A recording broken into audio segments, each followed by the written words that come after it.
પાટણ જિલ્લાના આંબાપુરા ગામના 31 વર્ષીય યુવા ખેડૂત કે જેઓએ ગાય આધારિત પ્રોડક્ટનું વેચાણ કરીને સારી એવી કમાણી કરી રહ્યા છે. આ ઉપરાંત તેઓ 2012થી પ્રાકૃતિક ખેતી સાથે જોડાયા છે. ખેતી અને પશુપાલન દ્વારા તેઓ વાર્ષિક 20 લાખની આવક મેળવી રહ્યા છે.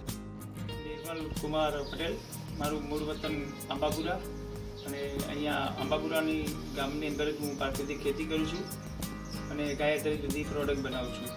અને આ પ્રાકૃતિક ખેતીની મને માહિતી અને વિચાર 2012માં આવેલો, જે રાજીવ દીક્ષિતજીનો એક વિડીયો જોવાથી, અને 2017 પછી આ પાટણની અંદર આત્મા પ્રોજેક્ટ જે ચાલતો એની એક મીટિંગ કરવાથી એમાંથી મારા ફાધરની મને બંનેને પ્રેરણા મળી કે ખરેખર પ્રાકૃતિક ખેતી કરવી જોઈએ અને એમાંથી સ્વાસ્થ્ય માટે સારું અને એનાથી જમીન બચી શકશે, બાકી રાસાયણિકથી જમીન પણ બચી શકશે નહીં.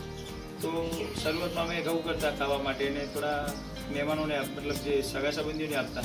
એમ કરતાં કરતાં ધીમે ધીમે ગાય તો અમે વર્ષો રાખતા જ મતલબ, પણ એમ કરતાં કરતાં પછી ગાય આધારિત પ્રોડક્ટ બનાવવાનું ચાલુ કર્યું. એમાંથી દૂધ સ્ટીક, હવન કપ, અર્જુન છાલ ચા, કોફી, ગૌમૂત્રમાંથી અર્ક બનાવી છે, પછી નાના અલગ અલગ બધા ઘી બનાવ્યું છે જે ઔષધિમાં વપરાય એ પ્રમાણે.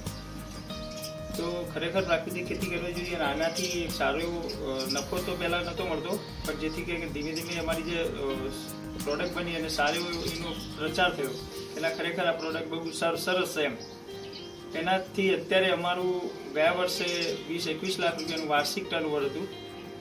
તો ખરેખર પ્રાકૃતિક ખેતી કરવી જોઈએ અને જેનાથી આપણા ઘરગથ્થું તો કરીએ જ છીએ આપણે, પણ જે લોકો ઘણા પ્રાકૃતિક ખેતી કરી નથી શકતા પણ એમને ખરેખર જેની જરૂર હોય છે ઓર્ગેનિક ખેતીની ઉત્પાદનની, તો એને પણ આપણે આપી શકીએ તો સારો ભાવ પણ મળી રહે છે આપણને. તો એ રીતે અમે અત્યારે જો દૂધ સ્ટીક બનાવી છે ગાય આધારિત પ્રોડક્ટ. ગોબર આપણે એવું એમ માનીએ કે ગોબરનો તો ખાલી નોર્મલ ખાતર તરીકે અથવા ઉકેડો જ થાય, તો એમાંથી અમે એક ઘડિયાળ બનાવી છે ગોબરમાંથી બનાવેલી. એ જ રીતે પૂજા થાળી ગોબરમાંથી બનાવેલી છે, જેની પ્રાઇસ અત્યારે જે મતલબ સિટીની અંદર અમે 1100માં સેલિંગ કરીએ છીએ આનું. એ પૂજા થાળી અને સારી એવી પૂજા થાળી પણ એમ અમારું સેલિંગ પણ થાય છે આનું. એ રીતે દૂધ સ્ટીક, કોફી પણ બનાવીએ છીએ. તો મિત્રો એક દૂધ સ્ટીકનો ઉપયોગ કરો ને મારા વાલા.